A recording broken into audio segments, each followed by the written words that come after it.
as to how to hunt properly in the battlefield.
We're back. OutKick 360 across the OutKick network. We are indeed back. We are downtown Nashville at the 6th and Peabody Studios with Old Smoky Moonshine, Yeehaw Beer. Breaking news, courtesy of Ross Dellinger. Auburn finalizing a deal to name Liberty head coach Hugh Freeze, their new head coach. Liberty, by the way, should surprise no one. It felt like Lane Kiffin or Hugh Freeze all along. Yeah. Liberty took a nosedive at the end of the season, losing their final 3 games and losing, I mean, not just losing, getting ransacked by a terrible Freeze, New Mexico State team. He said he was asked about it by his team in the locker room prior to the game, the kickoff. And he had to admit, like, hey, nothing's been offered. I haven't accepted anything. But to have to do that right before kickoff, you kind of know what's about to happen, don't you? Yeah, and don't you just still go out and play with some pride and beat New Mexico State? It's just weird to me that I agree. Like I get that you're an emotional, 18 to 22-year-old guy or whatever, but I'm also thinking, guys, we can't go out here and lose. The coaches still put in a game plan for us. Right. I mean, they're going to call plays that have worked all year. We beat Arkansas and we beat BYU. Let's go out and smack New Mexico State and end this thing in a warm weather bowl game somewhere and go win the game. It's weird to me that would just completely derail any hopes of winning a game. I mean, I understand the distraction and Lane Kiffin fighting that also. And then, guess what? Ole Miss lost after all the week-long distraction of will Lane Kiffin leave or will he stay? Anyway, Hugh Freeze will be the next head coach at Auburn. That, according to Ross Dellinger of Sports Illustrated. Quickly, congrats to U.S. Soccer on a 0-0 draw against England, because that was all the rage on Friday with that accomplishment. I say that tongue-in-cheek, but it really was a good performance because that's what they needed. And now it is a win and end to the round of 16 against Iran tomorrow, 1 o'clock. That game also, Hutton, the most watched English-language American men's soccer match in history. So a big win for Fox on Black Friday, over 20 million when you factor in streaming, watching U.S.-England on Friday. I feel like it's the one match that was appointment viewing, right? Yeah. Of the 3 that we know of. Well, it had everyone. Tomorrow is too, but you can tell when it's kind of a sports cultural moment when everyone's tweeting about it. If you went on any form of social media, I'm on Twitter most of the time. Everyone on Friday during that match, they're tweeting about that match. You also know it's a big moment, and I know Clay Travis tweeted out this video, but when you had that official English watch party in London, and they're just throwing beers from the rafters, the bar, when it goes final and it's scoreless, people just pissed in London. When you can turn England against their own soccer team, you've accomplished something, and that's what the Americans did. A big win. Now, I also feel like there's a lot of pressure on Team USA to win this match. They should beat Iran. They need to beat Iran. I don't want to speak this into existence, but this has 1-1 draw written all over it. Don't you say it. I don't know how you don't bet the draw in this match coming up. And I know very little about soccer. I know that I'll be betting on a draw between America and Iran in this game. Hope that I'm wrong. Hope that they win. Hope they go on to the round of 16. Hope they beat someone once they get there. But that is my fear going into this match. We'll have full coverage tomorrow. Will we make a show bet on this match tomorrow? I don't bet against you on this. I guess the match will have started by the time the show starts also. It'll be halftime. But we'll do something, that's for sure. Coming up, we're going to talk a little bit more college football. We're also going to recap a big NFL weekend. A lot happened. We'll discuss all of it when we come back. This is OutKick 360.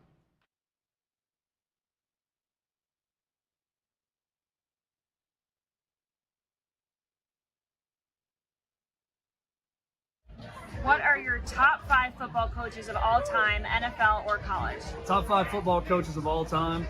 We're going to start with General Neyland because he's the general.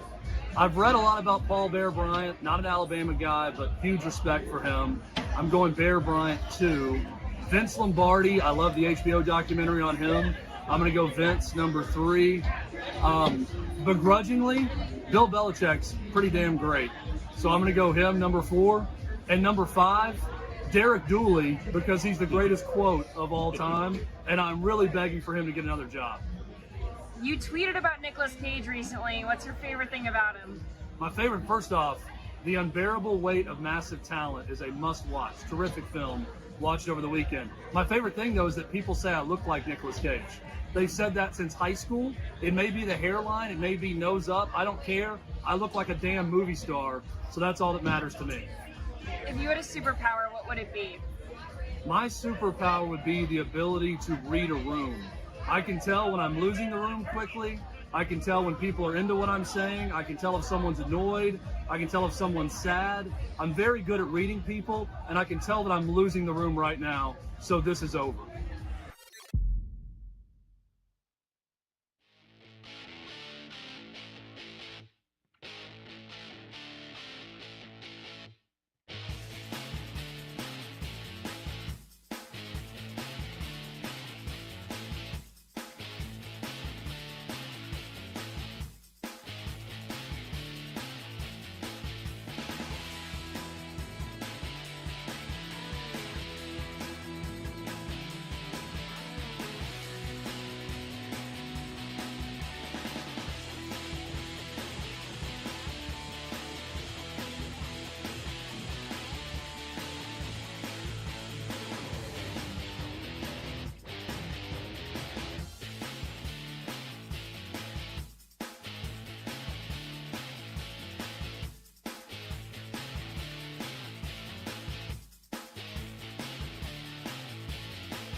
Couldn't be more proud. Just I knew the team was focused and determined as they have been all season. This is a locker room of heroes. We talked about it last night. I mean, we don't need one or two heroes. We need a whole team of them. And it was a great team win. There you heard it. Jim Harbaugh got a team full of heroes, and that's the way Michigan Wolverine fans will treat that team for years to come. Back-to-back wins over Ohio State for Michigan alongside Jonathan Hutton. I'm Chad Withrow. This is OutKick 360. Hutton, Michigan put it on Ohio State in that second half. What a performance for the Wolverines, and it definitely feels like Jim Harbaugh, I don't know that he ever truly lost his groove overall, but it felt like it in some of those years at Michigan. He got his groove back with that win a year ago over Ohio State.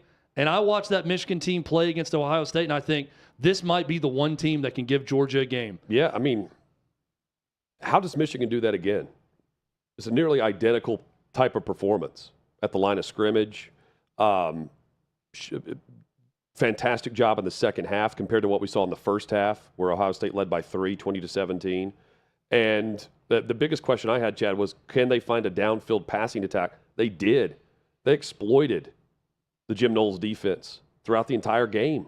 That was the most shocking thing to me. Yeah, Donovan Edwards, 22 carries, 216 yards, almost 10 yards per carry, is an instant hero in this series. For Michigan, you had the Michigan players going out on the field planting the flag. Yeah. I loved when Jim Harbaugh was asked about it, and he said, what do you think about your players doing that on the Ohio State's field? And he said, I'd love to take that flag and put it in our museum, that it needs to be honored, the flag they did that. There's no needed extra juice in this rivalry game every year, but I do think that Harbaugh adds a little extra element to it, and in a good way for the series. Ryan Day, meanwhile, he's done a good job at Ohio State. They continue to roll right along, taking over for Urban Meyer. But when you come into a game as more than a touchdown favorite at home, and you come into a game for a second straight year as the favorite and can't get it done, there are a lot of people coming out and saying this is John Cooper 2.0 at Ohio State, who could win every game except for Michigan. It's unfair to give him that label right now. Right. After 2 losses the to pressure's Michigan. on now. Yeah. But those are the expectations. That's just what it is at Ohio State, is you beat Michigan, and if you don't, it's a failure of a season, and that's the way Ohio State fans are viewing what happened on Saturday. Well, I mean, I thought the Buckeyes were going to win by double digits going into the game, because I didn't think they would win the battle again in the same manner. And, I mean, they had, 3 touchdowns of 45-plus. That's the most touchdowns of 45 or more yards on a scoring play in the 105-year history of the game itself. So what the passing attack, along with the long runs, just gashing them in the second half, and the lack of adjustments. That was the other big thing, Chad. I didn't think Ohio State adjusted to anything that Michigan did in the second half. And meanwhile, the route was on. Wolverines went in there, and they thought they were winning the game. Ohio State, I felt like the backers felt like they were winning. I didn't see a team that looked like they were there to claim it. And that was the big takeaway for me. Michigan went in there and just took it. And it was the same thing we saw last year at the Big House. Absolutely. Let's take a look at my top 10 from the weekend that we unveiled on Wednesday. Davey made one replacement here. Davey just hates the state of Washington and apples. He's never had an apple in his life. Well, so he took the Apple Cup out between Washington State and Washington. For the better game. Understandably so. Washington wins at 51-33 in that game. And we need to talk about A&M and their win over LSU now at number 10. So a good replacement from Davey. I was not surprised that A&M gave them a game. I thought that was a high likelihood. I am still not sold on LSU, even with the success lately. I just have never fully been comfortable thinking they're going to go on the road and beat people. I picked Arkansas to upset them. It almost happened. I did not pick A&M to upset them, but I fully expected this to be a battle down to the wire, that LSU would not run away with this game. Not only did they not run away with it, Hutton, LSU got beat pretty handily in this game by A&M, 38-23. Terrible season for A&M. No other way to – you can't sugarcoat what happened. Very disappointing. Jimbo Fisher has to take a long look in the mirror and make some changes. But that's a great way to end it. Yeah, that shows a lack of quit at the end of the Exactly. season that I think is a good sign. If you're looking for a positive moving forward, it's that Jimbo Fisher did not completely lose this group. And now what does LSU look like this coming week in the SEC championship game? That's, do we see the same type of performance where it's just kind of lackluster against a team that's better in Georgia? Or do we see an LSU team that showed up against Alabama, right? Like there's I want to see a different vibe than what I saw in College Station.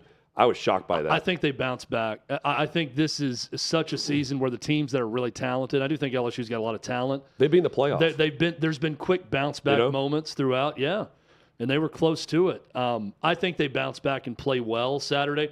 I don't think it's going to matter. Georgia's going to win that game, but I think you're going to see a different LSU team on Saturday in Atlanta at Mercedes-Benz Stadium. It's going to be a much better game. A&M has 3 wins against AP Top 15 when they played the team this year. How crazy is that? That's nuts. And here's another interesting case as we go through this top 10, Hutton. South Carolina beats Clemson 31-30. They beat AP top 10 teams in their final 2 games of the season. This was a disappointing year. It wasn't a terrible year. Yes. Their record was fine. They were 6-4 going into that Tennessee game. Not a bad year. Yeah, they had beat Kentucky without Levis. Disappointing because Spencer Rattler is this highly heralded recruit. He was an odds-on favorite to win the Heisman Trophy going into 2021 at Oklahoma. We know what happened. He disappointed. He got benched for a better player, quite frankly, and Caleb Williams. Transfers to South Carolina. The one problem a year ago for the Gamecocks, they were terrible at quarterback. They're playing guys who aren't quarterback at quarterback because they've got no good options at QB, but they still had a surprisingly good year a year ago. So here's Shane Beamer, final 2 games of the season. Not a great year, not a terrible year, but a terribly disappointing year for Spencer Rattler in the offense. He goes crazy against Tennessee. He goes crazy in a second-half comeback win against Clemson on the road against the Tigers. Oh, by the way, Dabo Swinney, you better not mess around too much and run your mouth too much, because this is what happens when you do that. You spend the week talking about Tennessee flipping burgers at home during championship weekend and taking games for granted and not showing up and playing at South Carolina. Well, what happens? They face South Carolina at home and they lose the game and lose any chance they have at the college football playoff. Not a good look for Dabo Swinney, but Shane Beamer, Hutton, Beamer ball is alive and well at South Carolina. Very impressed with that performance the last 2 weeks. But now, and I'm getting around to, if you lost to South Carolina this year, that now looks different in the final standings because they're a top 20 team. Well, and I didn't think we were going to say that 2 weeks ago. Depending on when you lost to them. Yeah. Because it's still the same team that lost. What was the score? The 3 they scored previous 6 weeks points against Florida. They had lost 38-6 to Florida. Yes, 38-6. They had lost 23-10 at home to Missouri. 23-10. Yeah. And there was another game mixed in there. They had lost 3 in a row. They beat Vandy, I think 38-27, pretty close game. And then they went into that Tennessee game and scored 63. And they've been a different team since. So what does this mean for South Carolina bowl-wise? Oh, it's a Florida. I'm assuming an Outback or Citrus or whatever they're calling it now. Yeah, Florida. Who's it's a lost Florida now, bowl game. Back-to-back games. You have Tennessee, who would have been in the playoff. Now will we get Tennessee Clemson now? Is this a guarantee? It's a guarantee if they put Alabama ahead of. I think for Tennessee, it's very simply sugar or orange, right? Based on tomorrow night's rankings. If Tennessee's ahead of Alabama, Tennessee will get the Sugar Bowl. And Clemson gets Carolina this week. Here's what's weird about that. Most years I'd say, you want to be ranked ahead of them to get the Sugar Bowl. But I think for just the country's sake and what matchup you want to see Tennessee and Clemson after what Dabo Swinney said in the Orange Bowl, as opposed to Tennessee, Kansas State in the Sugar Bowl. Yeah. Because it's going to be Alabama right now. Alabama, Kansas State, Sugar Bowl. I'd rather see Tennessee, Clemson, Orange Bowl. Same. But looking at the top 10 and going through some other big games over the weekend, nice win for Kentucky. Another terribly disappointing season. Talked about it with A&M. Not quite as bad as A&M. Still bad. They finish on the right note. They get a banged-up Louisville team who's banged up at quarterback with Malik Cunningham. They win it 26-13. I was enthralled with Florida State, Florida Friday night. That was a terrific atmosphere. I had this on too. And a great back-and-forth game, Hutton. Anthony Richardson showed some of that promise that we've seen in this game, but it's not enough. And Billy Napier, that's a bad Hey, first man. season. That is a bad first season. When you look at the teams they lost to this season, pretty much every rival, Well, and including it should have been a Kentucky layup. and Vandy, they Should have lose been a to this layup year. to 8 wins Yeah. for Florida. You know, which would have been based on the way they started and the way they had the hiccup in the middle of the season. You're thinking, okay, that's respectable. You know, it didn't end that way. And then Florida State, consider where we were with Florida State and LSU in week 1 to where we view both programs right now. You know, that's how I think we would have viewed Florida in a similar fashion to Florida State and LSU. Maybe not LSU, but you see where I'm going here. The 8 wins stands out more next May than it does right now. You got some momentum. Yeah, I can't say that about the Gators. I can't say that about Florida State. That was the way they finished the season. Very impressed with the Seminoles, top to bottom, in what's been a competitive middle pack for the ACC. I feel like someone's got to step into that vacuum in the ACC that Clemson has occupied that top spot and no one's been that close. Someone's got to step in there and compete with a Clemson program. Carolina dropped off too. Clemson, there's something off with Clemson. With Dabo Swinney's comments about NIL, about transfer portal, there is something. Offensively, they've been off all year. I mean, they're 10-2. I'm not saying that they've fallen off a cliff or anything like that. They're going to play for the ACC championship, and they're a pretty big favorite to beat North Carolina in that game and win the ACC title. But something's not quite the same about Clemson. Can Florida State step up into that? To me, that's the most likely candidate in that conference from what we saw from the Seminoles this year. Speaking of stepping up, USC has done that. Oregon had a chance to, could not. Oregon led 31-10. 31-10, and then Oregon State scored 4 straight touchdowns to win the game on their final 4 drives. And I'm thinking about where Oregon would be today and where we're probably projecting them tomorrow in the college football playoff rankings versus where we had them after the beat down to Georgia if they just hang on and win this game. They could not do that. It was a collapse. It was, if you want to talk about late season collapses, Oregon losing at home the way they did to Washington and then losing this game up 31-10, that's a pretty bad late season. This was 2 weeks apart. Awful. That's a late season collapse for the Ducks who had a shot to wiggle their way into the college football playoff discussion. That's not going to happen now. Maybe I'm just saying this because the colors are similar with Oregon State and Oklahoma State. But I love those two rivalries, Bedlam and the Civil War. I know they've gone away from that. I don't care. It's still the Civil War to me and everyone else who understands the rivalry. Oregon, Oregon State, no matter what those two teams look like, always a game.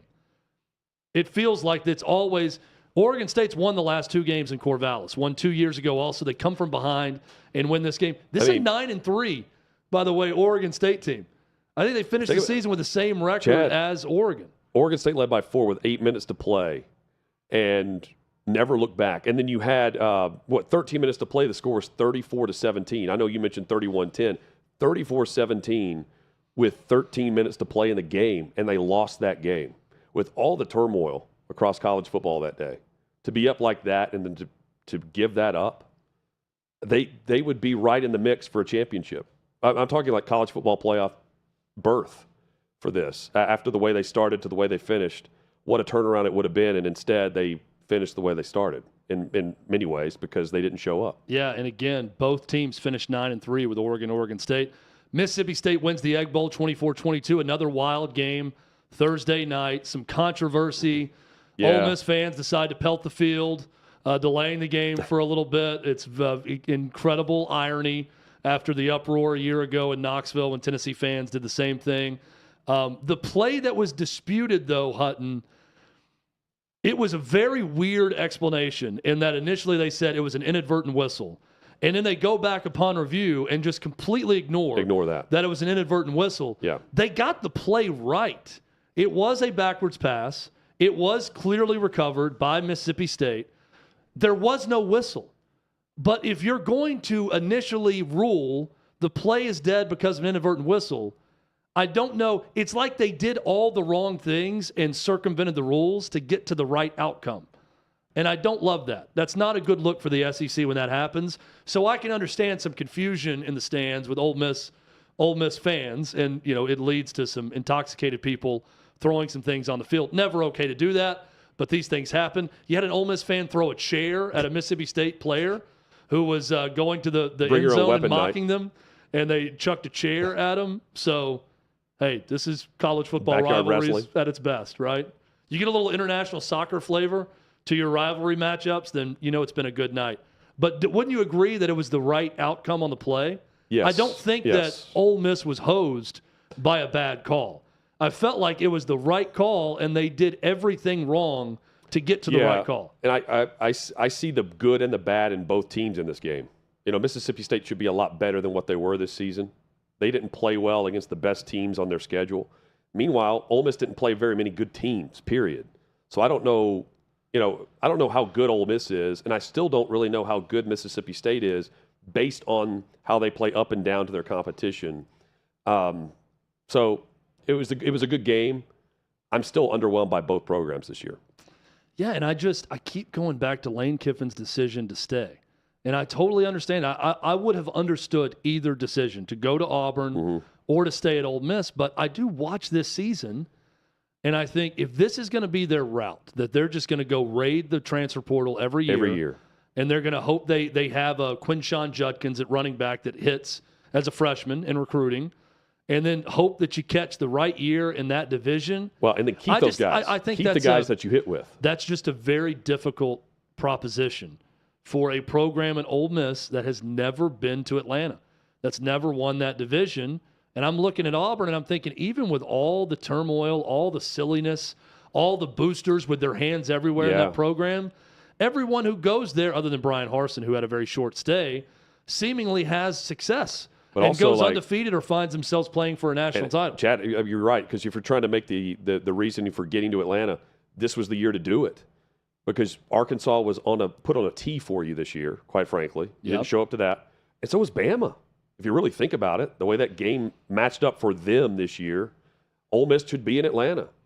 And then you still went on the road, and you had LSU against unbeaten and unbeaten. Ole Miss was unbeaten at the time, I believe, right? Yeah. So Ole Miss went in that game undefeated. Yeah. They were up early and just got rocked in the second half of that game. Points. This was the year to get there. Yeah. And then they were inside the 20, throwing into the end zone to beat Bama a couple different times and couldn't quite get it done. Colin, our producer's Notre Dame Fighting Irish, also could not get it done against USC. And Hutton, you mentioned it. Great story. I mean, you can say great story or not. I'm sure Oklahoma fans would disagree with me, saying it's a great story with Lincoln Riley and what he's done in year one. But regardless, a terrific job bringing all those transfers and showing that you can go somewhere, take over a team that was terrible the year before, bring in the right guys, the right position, and probably play for a national title. Because they were a win over Utah on Friday night away from playing for a national championship in the college football playoff in year one for Lincoln Riley. Hutton, this is exactly what you pay big bucks for when you go after the big game. If you are a program and you are in the market for a coach and you're going to ante up and you're going to back up the Brinks truck for a coach and you nail the big game, you're the big game hunter. Well, this is what you want in year one. Here's the other reality. This is also why Lincoln Riley didn't want to coach in the SEC. Because in year one at USC, he's going to the college football playoff with a win over Utah. Right? Yeah. Like that's the other thing. The other thing, too, and look, I think he's a fantastic player. Well, let's say it this way. If it's year one, remember all the Lincoln Riley to LSU smoke? If it's year one of Lincoln Riley at LSU, he's probably 9-3. Well, much like Brian Kelly, right? Well, or with no chance of the playoff. Yeah, right. But in reality, I mean, LSU by beating A&M would be in the mix for the playoff right now, based on what we saw this past weekend. So, I mean, I can't say that Lincoln Riley wouldn't get there in the SEC, but USC and what they, to your point on what they've invested, they're going to get more bang for their buck there immediately, and maybe long term based on what USC is capable of doing year in and year out, especially now as they expand to 12. Caleb Williams, he's going to win the Heisman, I think. Yeah. How'd you feel about the fact he would not talk about the Heisman with Herbstreit and Fowler, but after every big play was doing like Heisman poses going to the sideline? I think that's stupid. Yeah, I didn't think it was a good look. Yeah, I also don't know. You know, he had the expletives on his nails that were painted in that to Notre Dame. I thought that was really strange. I agree. A strange decision. Talented kid. But he's gonna win the Heisman. I just thought I'm with you bringing that up because I just thought it was two very weird decisions. Yeah, by Caleb especially Williams. if you're going to win it by default, which is what is happening here. No one's really talked about him instead of like embrace it. Last weekend. You know, if you're going to embrace it and do the Heisman poses and do all this, then just talk about it too and say, well, hey, this is why you play quarterback for Lincoln Riley. This is why you come to play at a place like USC. Of course, I'd like to win the Heisman. I want to win it for my teammates in the season we've had, this great year. We want to go win a Pac-12 title. But yeah, I'd be dumb if I didn't say that I wanted to win the award. There's nothing wrong with just announcing that's what you're trying to do. Well, keep in mind, though, Utah's already beat USC. Just keep that in mind. True. Because USC did not play good defense this past weekend. We're leaving out that part, and Utah's already won that game once. Unfortunately, though, for Utah, this game will not be played in Salt Lake City, which I think is a big factor. Also, another topic for another day, I feel like home field advantage was even more key throughout this season in college football. I think it was a big deciding factor in a lot of games. Maybe not so much in the NFL. We're going to get into the weekend that was the NFL when we come back. And we just witnessed the most watched regular season game in NFL history. And no, Davey, it was not Panthers-Broncos yesterday. We'll discuss that and more when we come back. This is OutKick 360.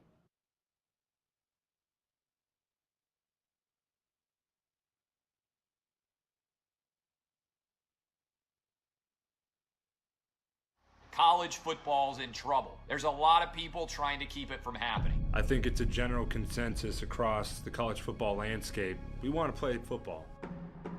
College football is a huge part of the fall. It's a huge part of Americana itself. It just really felt like people in the country needed college football to just feel a little sense of normal.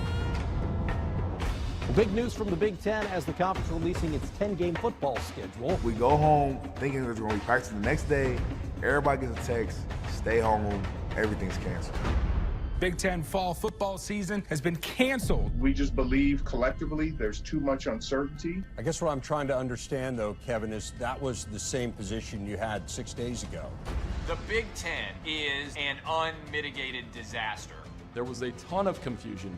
There was presidents saying one thing, there was coaches saying another. Players had to be silent, coaches had to be silent, ADs had to be silent. People said, how does what you just did make any sense? And nobody really knew what the heck happened when they voted to cancel the season. You make this huge historical announcement, and then Kevin Warren never does a press conference to explain it. It was like a masterclass in how not to handle a crisis. The word really that was lacking in all of this is transparency. It felt like a lot of stuff was happening behind closed doors. Even today, we still don't know what occurred. So you don't tell us parents, that's fine, but you're not telling the young men that it affects. We have to make a decision to save the season. What about the history books? What about the rivalry games? What about Paul Bunyan's axe? How is that not going to go to a team this year? This is a failure of epic magnitude. The Big Ten presidents and leaders should be held accountable for the disastrous decisions that they're making. Then the commissioner doubles down, saying his decision will not be revisited.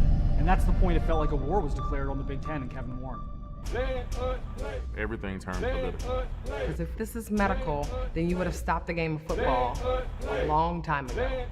I think the Big Ten leaders will tell you that they probably made a mistake in hindsight. If I had the chance to do it all over last year, I would make the same decisions that we made.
Back on Outkick 360 across the Back. Outkick Network. Chad Withrow, Jonathan Hutton.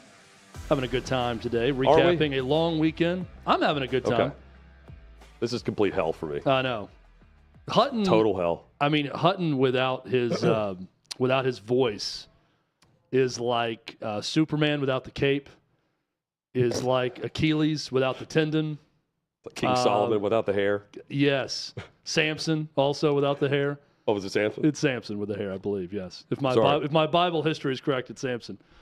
King Solomon without the knowledge. I believe Knowledge, King there you Solomon go. had the wisdom. It's rough for you. But you're gutting through it, and we all Yes. appreciate that. Yes. And thank you, Chad. By the way, your voice suddenly sounds a lot better. That tea must be working. Yeah, it's not.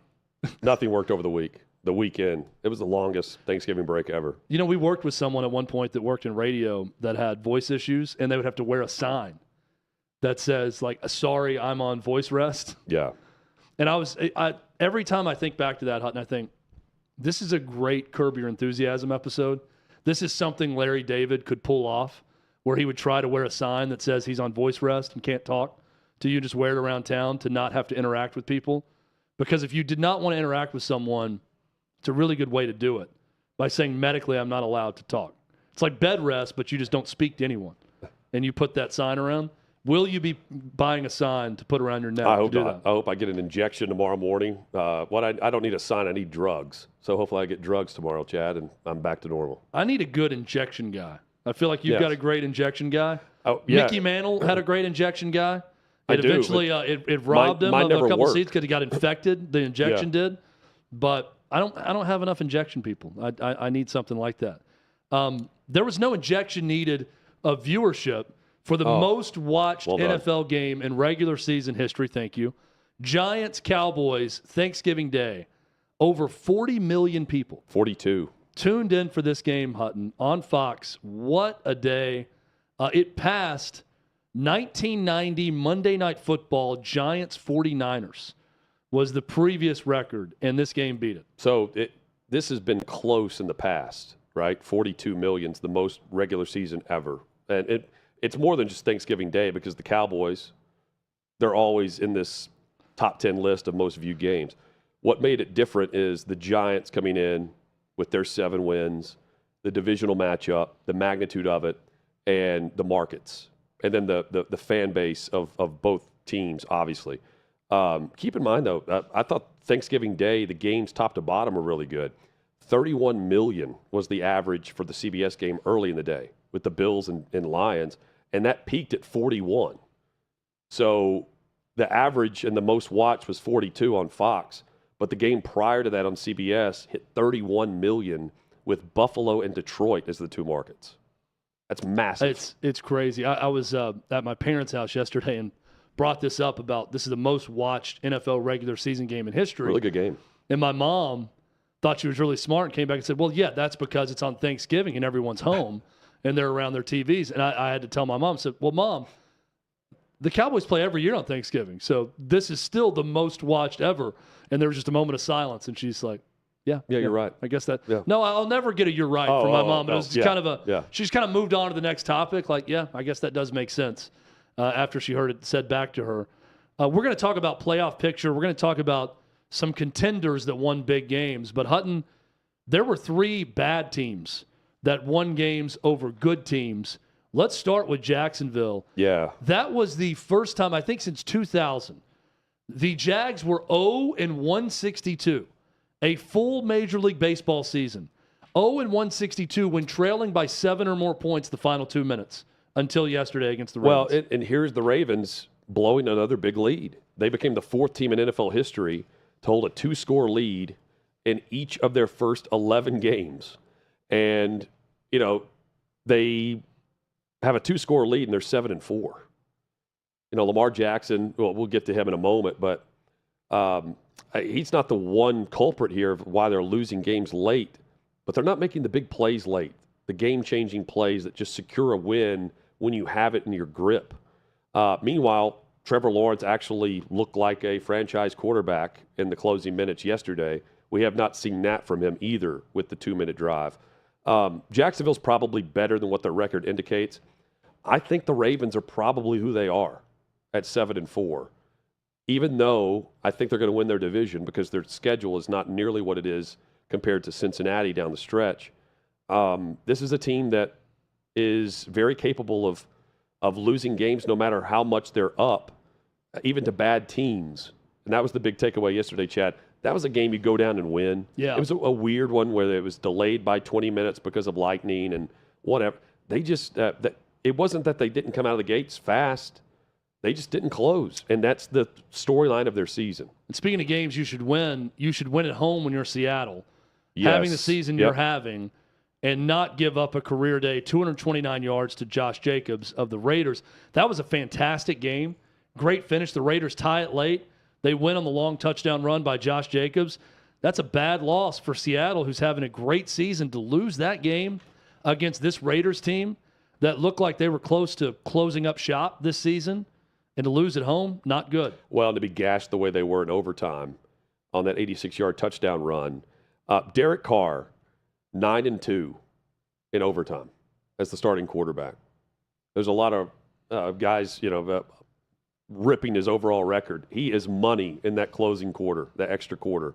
Bad loss for Seattle, though, you're right, because of what's at stake, just trying to keep the win-loss record, knowing that the NFC, with a chance, even if a 5 or 6 seed, if you're not going to catch San Francisco, a 5 or 6 seed allows you to potentially host a game in Seattle.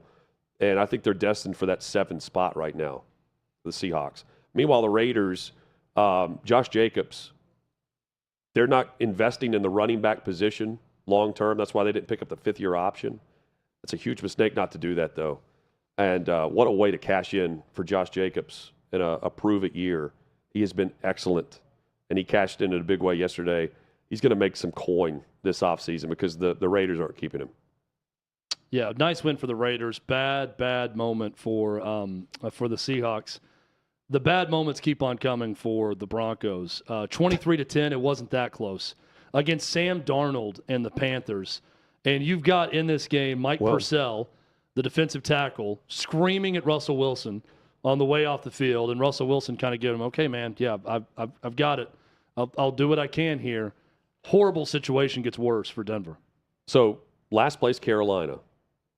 Consider the two circumstances. Carolina is only a game out of the division right now in the NFC South because the other team, the other playoff team that lost was Tampa, lost to Cleveland. So Tampa's 5-6. Meanwhile, you've got Carolina, who's worse, but they're beating the Broncos and have no business doing that with Sam Darnold making his start again. Just the 3rd time, I believe, Chad, in his 51 starts that Sam Darnold was not sacked in a football game. Denver could not get to him yesterday. This is as much about just poor defensive play, I thought, compared to what's always been poor offensive play this year for Denver. And I don't know if you feel the same way. Denver needs an injury to Russell Wilson the same way Green Bay has that right now with Rodgers, because now they can start to evaluate things and not have to put a Band-Aid around and say everything's fine, nothing to see here. They're keeping Wilson.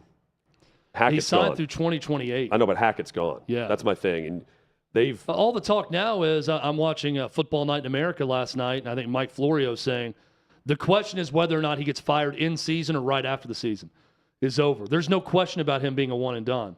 It's just would they make the move in season?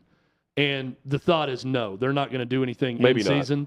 Yeah. There's been 2 NFL coaches in history that have been fired in the middle of their first season. But there's no before they reach the end there's of no reason one to season. tank, though, because they traded their pick to Seattle.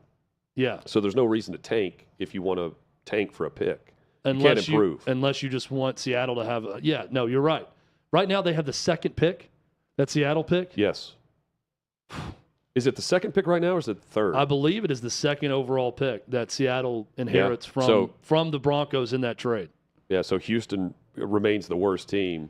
I don't know how that game ended up 30-15 because Miami boat raced them. I mean, they absolutely slaughtered Houston, and it's only a 15-point spread yesterday. Meanwhile, the Bucs, you got to win that game. Does anyone want to win the NFC South? Because I look at the Bucs losing in Cleveland, and I look at the way the Falcons had a chance, Yes. I think at the 4-yard line, driving, and then you get the tip ball from Mariota, interception. Commanders find a way to win again. Commanders are 7-5, but now you've got 5-7 Falcons, 5-6 Bucks in the NFC South, and it feels like neither team wants to win that division. Well, the Bucks, I think, end up doing this ultimately because of Brady, but I think it's more about Atlanta not having the ability to win these tight games, even with their identity, right? Like that, there's something about Atlanta where they're close, they're just not there. Tampa's going to backdoor their way in and have no business hosting one of these first-round playoff games.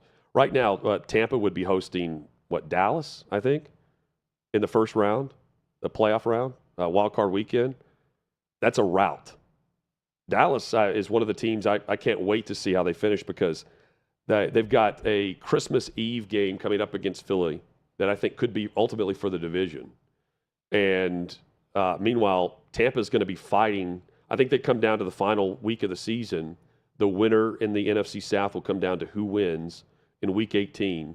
And it's a winner-take-all division and for a final playoff spot. Let's take a look at those NFC playoff picture right now, and we can look at it. We'll take a look at it another time, actually. Hud, another game I want to get into with you, Titans and Bengals. Losing the game with a chance to get the ball back to win it because you made contact with the long snapper on a field goal attempt is a brutal way to lose a football game. Just being honest, I didn't think they were going to go down and score anyway. So let's put it there first. The game didn't end. The game ended based on that penalty. This is a Titans offense that can't score the football. And yesterday they couldn't score in the red zone, and they're normally great. And they honestly had a pretty good performance from Ryan Tannehill. Yeah. That's the weird thing about it. It's not like a year ago in the playoffs where he's throwing 3 interceptions and he's terrible in that game in a 19-16 loss. This is a 20-16 loss where he plays well, and they still can't score. I took more from the Bengals than I did the Titans, though, in this game. The Bengals, yet again, stopped Derrick Henry and yet again can point to the scoreboard and say, we can match the physicality of whatever you were trying to beat us with, which is how they would have beaten Cincinnati in the playoffs last year, despite sacking Joe Burrow 9 times and actually putting together one of the best playoff defensive performances we've ever seen. Chad, what they did against Henry, where they held him to 0 or minus yards on 7 of his 17 carries. That is the mentality that I think translates better in the postseason compared to Baltimore. I think Baltimore will win the division. But when you look at Cincy, I would bet on Cincy going further in the postseason. The only reason why they're going to finish the season, they've got Kansas City this week, then they've got Tampa, New England, and then Baltimore. Or Buffalo, then Baltimore. Meanwhile, Baltimore doesn't play a team with a winning record until Cincinnati in the final week of the regular season. So again, upcoming schedule for the Bengals: Chiefs, Bucks, Patriots, Bills, then the Ravens. I think the record is not going to be indicative of what this Cincinnati team can do in the playoffs. And this is the team I would want to avoid on any of those teams that will be hosting a game the opening weekend of the postseason. Because of Burrow, Jamar Chase hasn't been playing, but they've been winning anyway. T. Higgins is playing like a number 1 wide receiver. They have role players stepping up, making great catches on the boundary.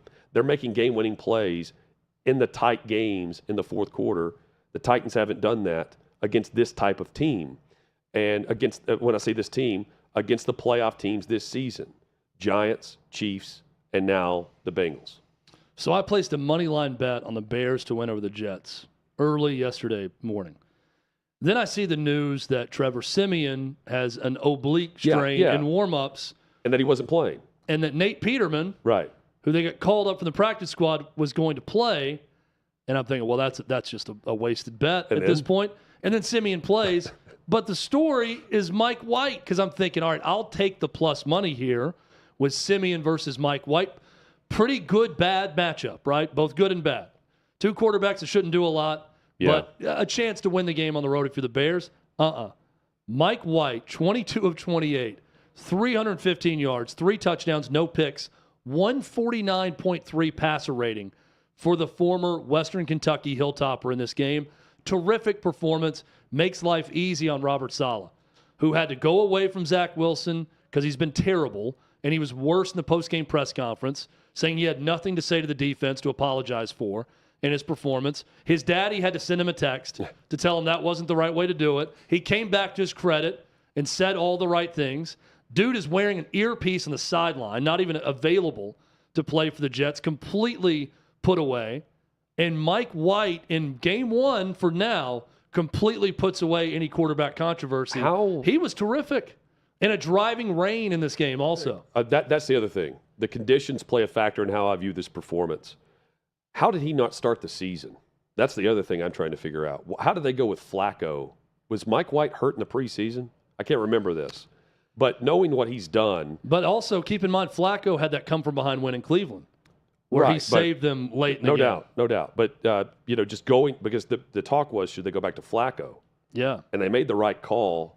And Robert Saleh today telling the media, until we think that he's ready to go, we're not going to go back to Zach Wilson. This is the right way. They weren't going to make the postseason unless they made this call. And I don't even think it really matters which quarterback they would have gone to, because I think their identity is still defense and running the football effectively, ultimately. But yesterday, by Mike White standards, I mean, this was fantastic. And it's hard to argue against him or what we've seen from Heineke in Washington. Two examples of guys who are just average quarterbacks, good backups, that are playing like starters and allowing the other really good players around them to help win games in what is a down offensive year across the NFL. We talked to Armando Salguero a week ago about this benching, and we compared it to yesteryear when Chuck Noll would go to Joe Gilliam instead of and they go back. Terry Bradshaw, and then go back. And it didn't really mean much because those were the days where the coach was a coach and the players played, and they didn't think about much else. And the coach told you to do something, you did it and didn't question it. And how now is different in that when you're the number 2 overall pick and you get benched for someone who's drafted, I want to say like 193 overall at one point, in Mike White, you're benched for good. There may be no coming back within that organization. Right. People in the YouTube chat asking, is Zach Wilson dead as an NFL quarterback? I'm not going to say that. I do think there's indications that he may be dead as the Jets quarterback. You can always get resuscitated and a second life elsewhere. Geno Smith is an example of this. It can happen for you with another organization, but I don't want to be too extreme about this, but the way he's played and the way he's not just made the backup, but inactivated, and then Mike White plays like this in game one, Hutton, I think the writing's on the wall that this could be time up for the number 2 overall pick this team. Just compared to the starts, Mike White, 3 touchdown passes in 2 of his 4 NFL starts. Again, 3 touchdown passes in 2 of his 4 starts. Wilson does not have a game like that in 20 starts. So, and that was even with the great performance he had last year against the Titans. Was it 2 years ago? It was last year. Yeah. This is last season. At best, he's going into camp next year with a legitimate contender to take his gig. And it's probably not White, right? It's probably another veteran who's coming in looking for an opportunity to start, not named Joe Flacco. Yeah, Tom Brady and the Broadway lights going to the Jets. By the way, should be an interesting offseason. Your top 4 picks right now: Houston, Chicago currently has the 2nd pick, Detroit, by virtue of the Rams, with the 3rd pick, and then Seattle. Seattle's 4th. Seattle's 4th with Denver, of course, trading their pick. Denver would have the 4th pick. Doesn't matter if they want to tank because Seattle's going to end up with that 1st-round pick this year. Notable injuries for your fantasy football purposes coming out of the weekend. That's coming up. This is OutKick 360 across the OutKick network.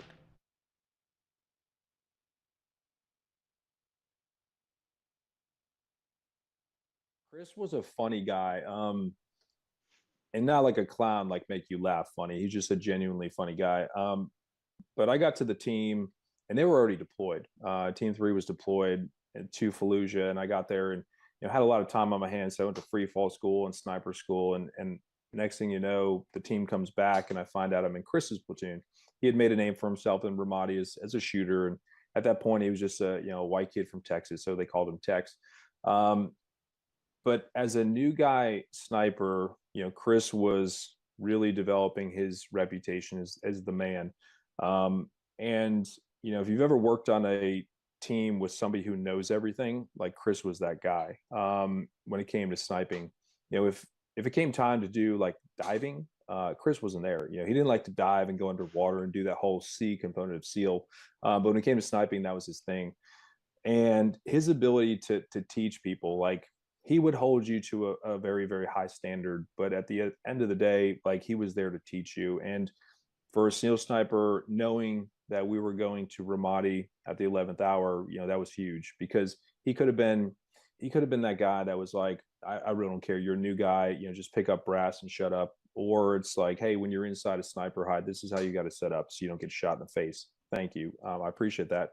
And his ability to teach young SEALs made us much, much more effective, because when we got to Ramadi, a lot of snipers were new guy SEALs. Myself, Johnny Kim, the astronaut now, we were stepping up into those roles, and we had to be combat effective. And it wasn't for Chris, the dude who knew everything, and his ability to teach with some humor, we wouldn't have been as effective as we were.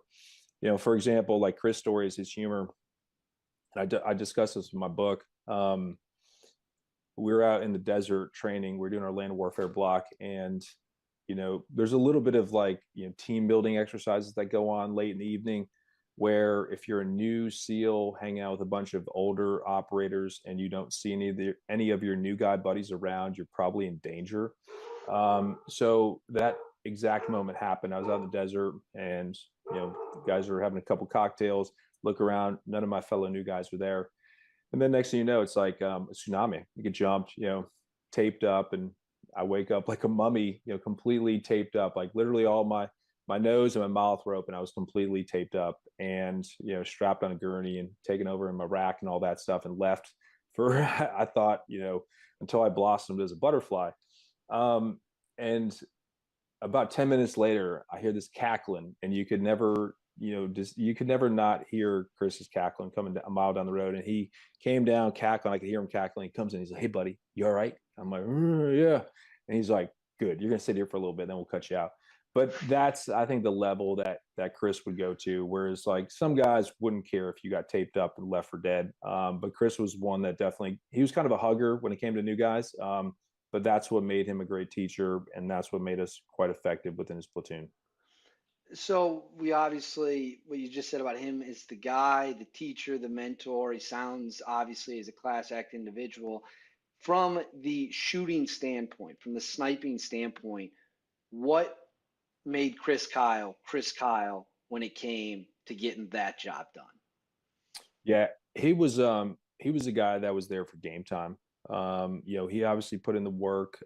He was a great shot. There were times though that, he was not a great shot. I remember training on the range, and his target looked like he was shooting buckshot out there.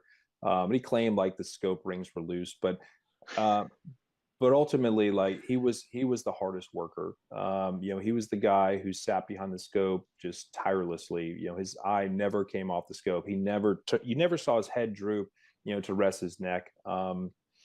And that's like, if you're a hunter, more time in the woods is gonna make you a successful hunter. And Chris, his eye was always on the scope, and his dedication to the job.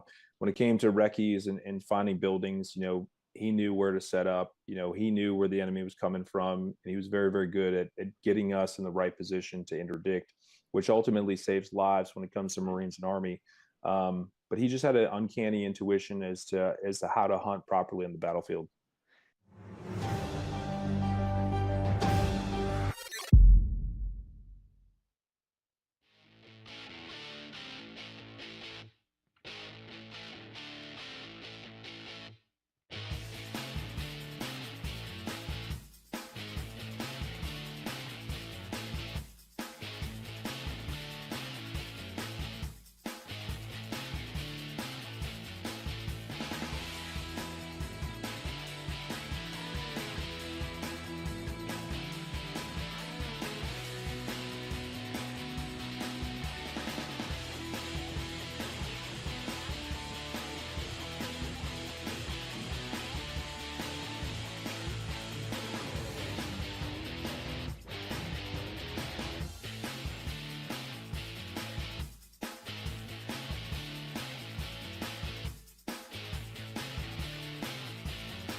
We're back, OutKick 360 across the OutKick network.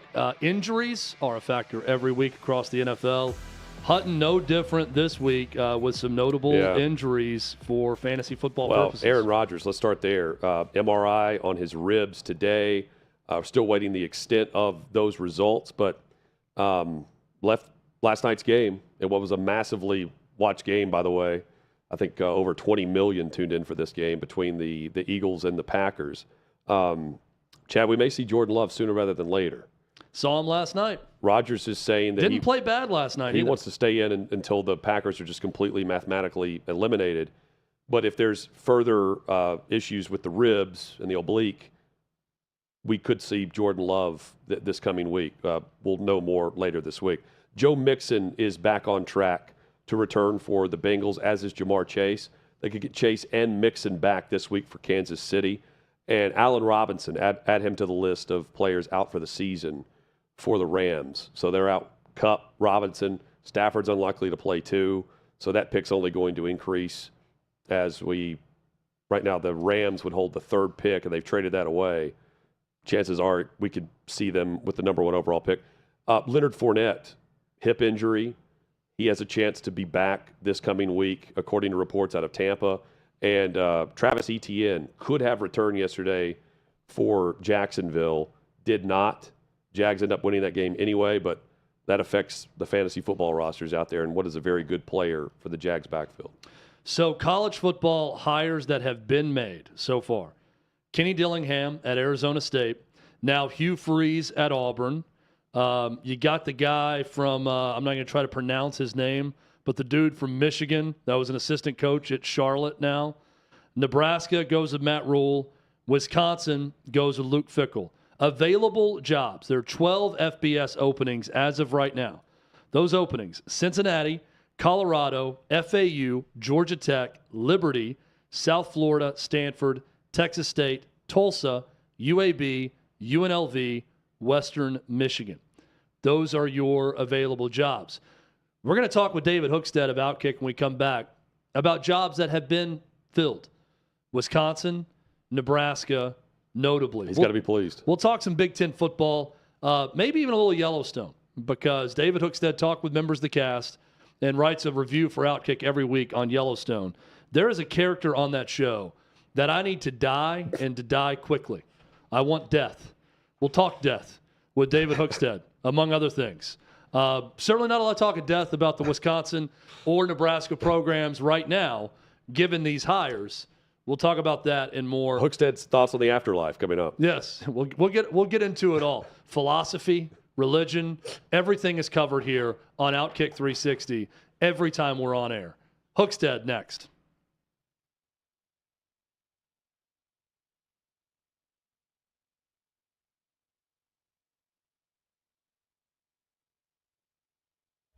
What are your top 5 football coaches of all time, NFL or college? Top 5 football coaches of all time. We're going to start with General Neyland because he's the general. I've read a lot about Paul Bear Bryant, not an Alabama guy, but huge respect for him. I'm going Bear Bryant 2. Vince Lombardi, I love the HBO documentary on him. I'm going to go Vince number 3. Begrudgingly, Bill Belichick's pretty damn great. So I'm going to go him number 4. And number 5, Derek Dooley, because he's the greatest quote of all time, and I'm really begging for him to get another job. You tweeted about Nicolas Cage recently. What's your favorite thing about him? My favorite, first off, The Unbearable Weight of Massive Talent is a must-watch. Terrific film. Watch it over the weekend. My favorite thing, though, is that people say I look like Nicolas Cage. They've said that since high school. It may be the hairline. It may be nose up. I don't care. I look like a damn movie star, so that's all that matters to me. If you had a superpower, what would it be? My superpower would be the ability to read a room. I can tell when I'm losing the room quickly. I can tell when people are into what I'm saying. I can tell if someone's annoyed. I can tell if someone's sad. I'm very good at reading people, and I can tell that I'm losing the room right now, so this is over.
We are back, and Wisconsin feels like they are back after the hiring of Luke Fickell. Badgers fans everywhere, alums, very excited about that hire.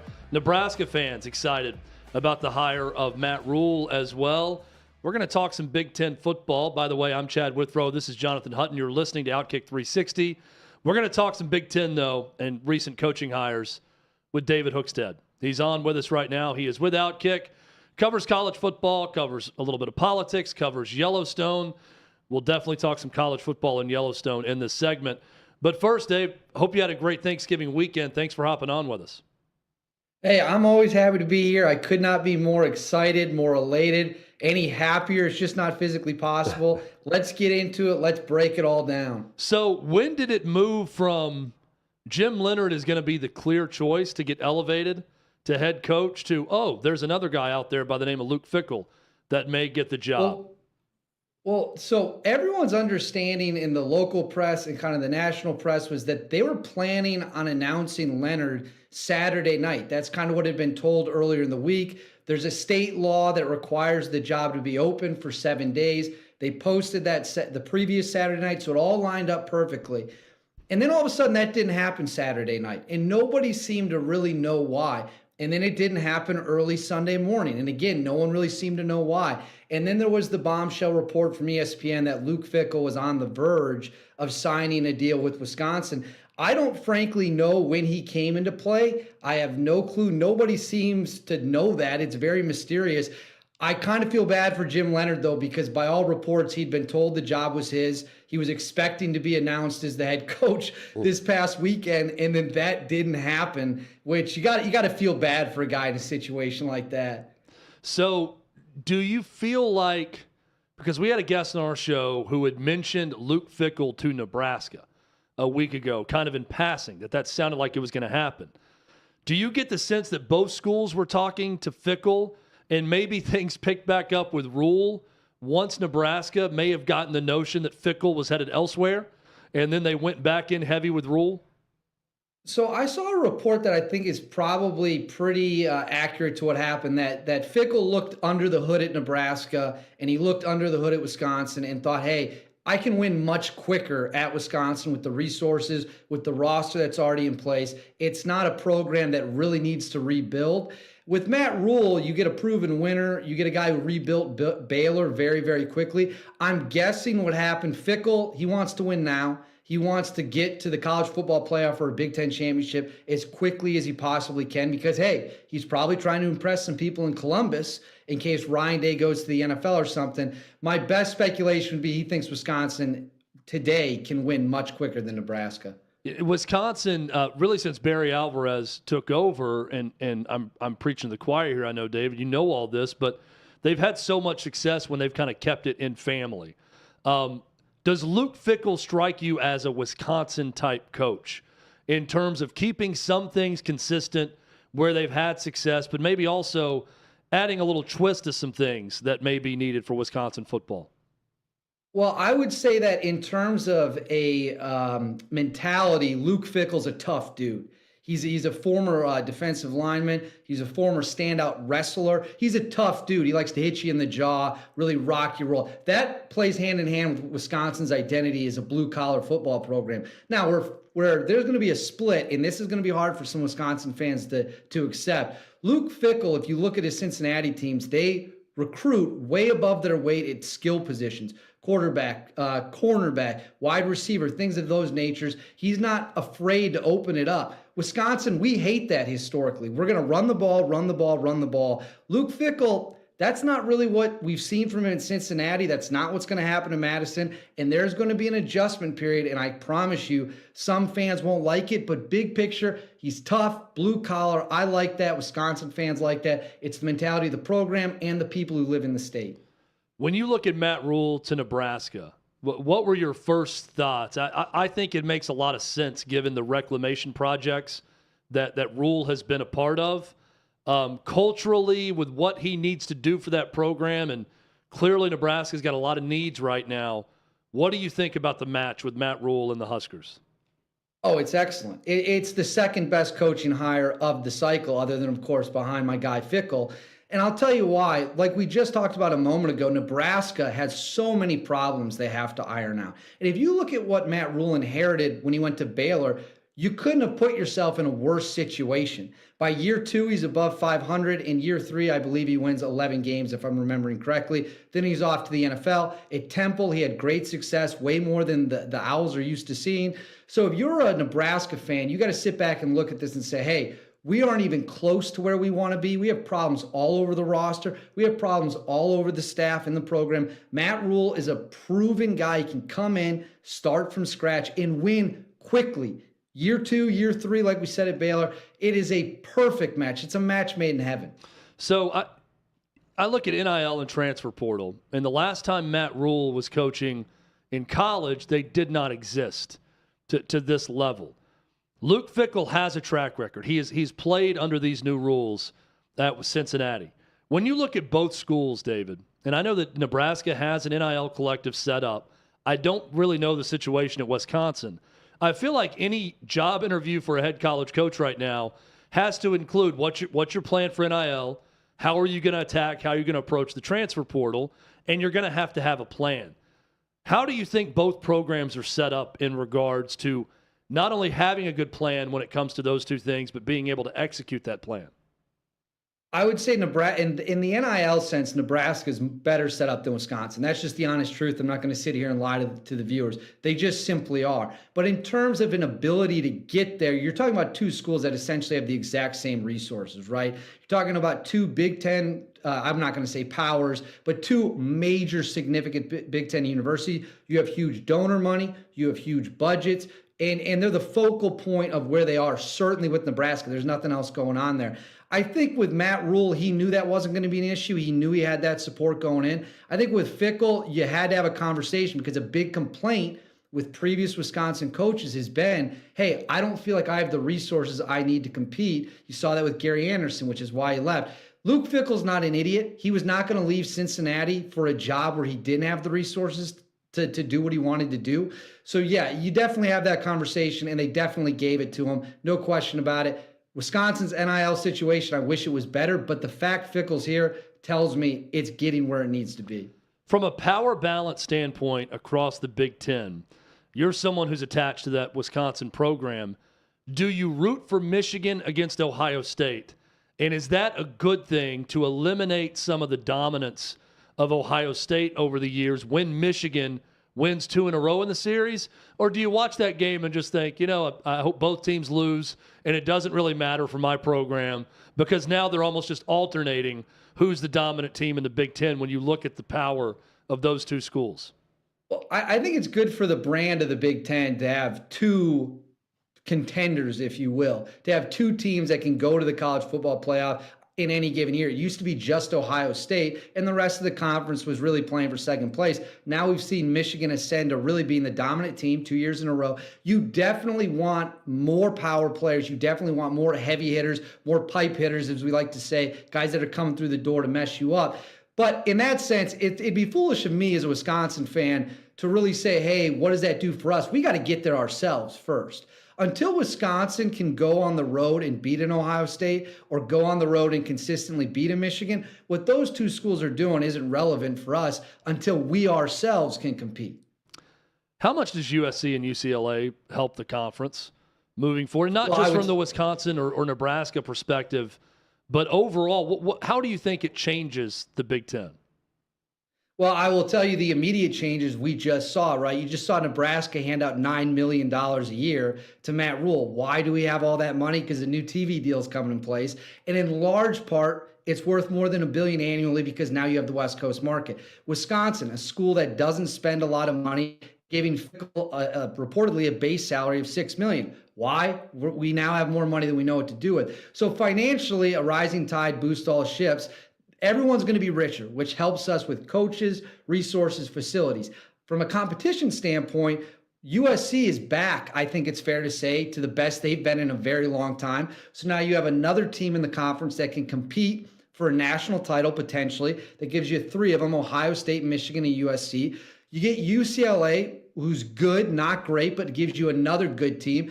it's good. The top 7 teams in the conference are all going to be highly competitive, and the top 3 right now, if USC was currently in it, are as good as any conference in America. David Hookstead from OutKick.com, D Hookstead on Twitter if you want to follow him. David, help me settle a debate I was having with some football-loving buddies over the weekend. We went through every conference and ranked just based on personal preference and ability to win. We took our top 4 in every division and then every conference and said, here are my favorite jobs if I'm a free agent. Everyone in my group had Wisconsin, Nebraska in one order, 1 or 2 as 1 and 2 in the West, in the Big Ten West. Who's 3 and 4 in your mind? I know you're going to go Wisconsin 1 and Nebraska 2, I'm guessing. But in terms of program, fan base, ability to win, all of that, I think there's a pretty clear-cut number 3, but I'm curious of your answer at numbers 3 and 4. Well, number 3 is Iowa. Yes, it has to be Iowa. They have a massive stadium. They have a dedicated fan base. They have money. They have a record of winning. So it's Iowa, I would say, is number 3. Number 4, it's dicey, but I think you go Minnesota. A dedicated fan base, not really the tradition of winning, although they're slowly turning things around. You don't go Illinois. You don't go Purdue. You just can't do that. In Northwestern, as much as we respect the university and what they've done for who they are, no shot. Wisconsin 1A, Nebraska 1B, Iowa, Minnesota. That's your top 4. If anyone's ever seen an 11 a.m. Central kickoff at Ryan Field in November when it's 35 and spitting rain and Big Game Beth is on the call, you know why Northwestern is one of the worst jobs in all of college football. All right, Yellowstone, and I want to do this, David, without giving away too many spoilers from last night's episode. But I watched last night's episode, and my big takeaway is that I need Beth to be killed off of this show quickly. Because I think the fallout of Beth dying is way more interesting than all of the craziness of Beth Dutton that we're seeing on the show right now. Do you agree or disagree? I agree 100%. I actually wrote that in my recap, which you can all read at OutKick.com on the episode. Beth's got to go. I just personally, she was entertaining for a while. There's a lot of fun, terrible dynamics with her that make her a fascinating character. But she's just an evil, evil, evil character. And without spoiling anything, that scene in the last episode in the vehicle, to me, that was foreshadowing that now it's a life or death situation. And somebody, and I think we all know who it's likely going to be, has got to take her out. It went from the worst of Beth in that scene to some of the best of Beth when she's sparring verbally with John Dutton, Kevin Costner's lover that he just pardoned out of prison to bring back to his home. Again, I said I wasn't going to spoil anything, but I spoiled that moment. The back and forth between them, well worth the price of admission. But yeah, the car scene, not so good. David Hookstead's work at OutKick, very good. You can read his Yellowstone recaps, has interviews with the cast as well, and talks and writes about a lot of college football for the site. David, congratulations with your Badgers and the hiring of Luke Fickell, and we'll talk to you again soon. Thanks. See you guys later. David Hookstead, OutKick.com. Hutton, I know you watch the show. I don't know if you're caught up or not. No, not caught up yet. On it. When you catch up, you'll see exactly what I'm talking about in the latest episode of Yellowstone. Yeah, where you need a Joffrey ending to her. Yeah, there needs to be a very dramatic and violent death to Beth Dutton on this show. And then the fallout from it is going to be very entertaining. Not just death, on violent. the show. Yeah, it's got to be memorable. Right. The woman survived a bomb blowing up in her face, and she still has the scars from it. So if that didn't kill her, it could take something else making that happen. We're going to take a quick break. When we come back, more college football talk. Trey Wallace, we're going to talk to Trey a few times this week. He's going to be in Atlanta for the SEC championship game, covering that for OutKick.com. We'll talk about the coaching movement. He knows Lane Kiffin. He got a quote from him after he decided to stay at Ole Miss. We'll talk about him staying. We'll talk about what Hugh Freeze means for Auburn and talk some SEC. Trey Wallace, OutKick.com is next.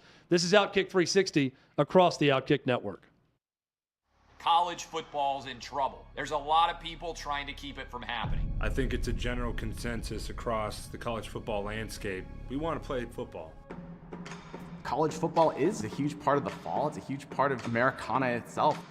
It just really felt like people in the country needed college football to just feel a little sense of normal. Big news from the Big Ten as the conference releasing its 10-game football schedule. We go home thinking there's going to be practice the next day. Everybody gets a text, stay home, everything's canceled. Big Ten fall football season has been canceled. We just believe collectively there's too much uncertainty. I guess what I'm trying to understand, though, Kevin, is that was the same position you had 6 days ago. The Big Ten is an unmitigated disaster. There was a ton of confusion. There was presidents saying one thing, there was coaches saying another. Players had to be silent, coaches had to be silent, ADs had to be silent. People said, how does what you just did make any sense? And nobody really knew what the heck happened when they voted to cancel the season. You make this huge historical announcement, and then Kevin Warren never does a press conference to explain it. It was like a masterclass in how not to handle a crisis. The word really that was lacking in all this is transparency. It felt like a lot of stuff was happening behind closed doors. Even today, we still don't know what occurred. So you don't tell us parents, that's fine, but you're not telling the young men that it affects. We have to make a decision to save the season. What about the history books? What about the rivalry games? What about Paul Bunyan's axe? How is that not going to go to a team this year? This is a failure of epic magnitude. The Big Ten presidents and leaders should be held accountable for the disastrous decisions that they're making. Then the commissioner doubles down, saying his decision will not be revisited. And that's the point it felt like a war was declared on the Big Ten and Kevin Warren. Everything turned political. Because if this is medical, then you would have stopped the game of football a long time ago. I think the Big Ten leaders will tell you that they probably made a mistake in hindsight. If I had the chance to do it all over last year, I would make the same decisions that we made.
Fun and busy show so far today. So much to talk about from the long Thanksgiving weekend. We hope all of you out there had a great Thanksgiving holiday, and you come back on this Monday refreshed, ready to go. We're ready to go. We're going to close out strong. Final 40 minutes of today's OutKick 360 alongside Jonathan Hutton. I'm Chad Withrow, and we've got Trey Wallace, good friend of the show, OutKick.com, SEC columnist. We're going to get nice and cozy with Trey this week. Championship weekend. He's going to be down in Atlanta. We're going to talk to him today and a couple of more times throughout the week. Trey, welcome in. Hope you had a great holiday. Guys, it was good. Lots of sitting around the phone waiting for text messages. It really wasn't a holiday, to be honest with you. It was, but hey, look, I enjoyed it. Lots of crazy news last week, followed up with a weekend of waiting around for Auburn to finally make the hire and sign off on it, and they did it. And just a wild week in the SEC West in particular. Yeah, this time of year is probably not very restful for you with all the movement and everything going on. It's going to be this way every year. And this is actually a pretty moderate to low year in terms of turnover for the SEC with only these two jobs. But one was in danger of coming open, and that was Ole Miss.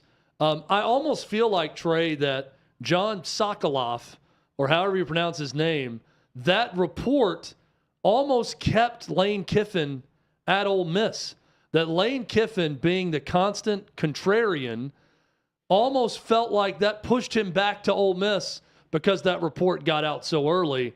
What do you make of that and Lane Kiffin's really his last week and what that was like?